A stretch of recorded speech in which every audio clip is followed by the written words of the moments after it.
wouldn't want to be partied to. He was right about that one. By the time Eddie drummed up a summer independent study that Andrew would distract him from if he showed before it was finished, Andrew figured he was being teased. After that interminable wait and the devastating payoff, he'd be fine if he never laid eyes on Columbus again. He had to be in Nashville to find out what Eddie had done to get himself put in the ground. That wasn't a fight worth rehashing again with Dell, though. She was as secure in her conclusion that he needed to cut his losses and accept Eddie's death as all the other people orbiting his life, watching and judging from the outside.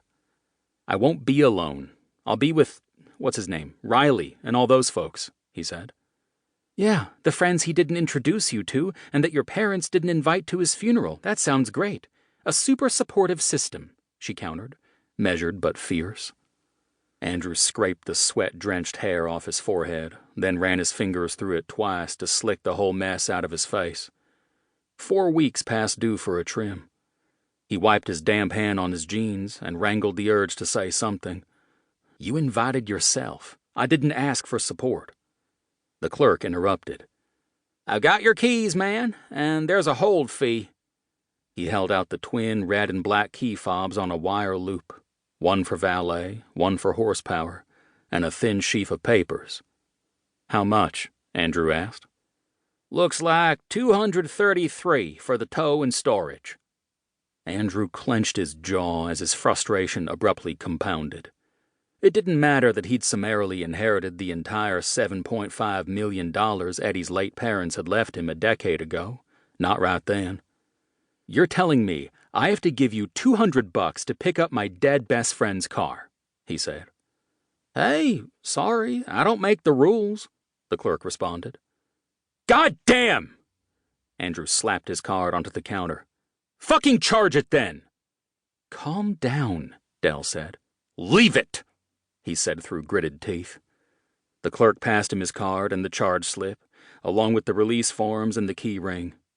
He signed each dotted line with jagged, imprecise slashes of the pen. "Where's the car?"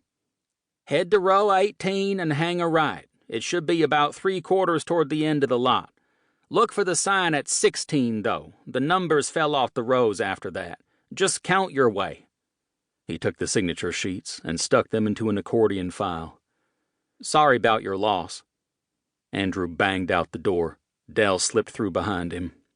The pavement ended at the barbed wire gate of the impound lot proper, giving way to gravel and, a handful of steps in, the crunch of pebbled glass. One fat grackle sat sentry atop the second numbered pole. Shreds of metal and plastic littered the ground underfoot. Almost a third of the cars were mangled, doors crushed, paint scorch-ruined, windshields spider-webbed with cracks. Those had permanent residence on the lot, or were interred there, he thought, with a morbid humor. The sepulchral vibe ached in his molars, wreckage all around resting silent and still. The sign for row 7 hung upside down from a single remaining screw.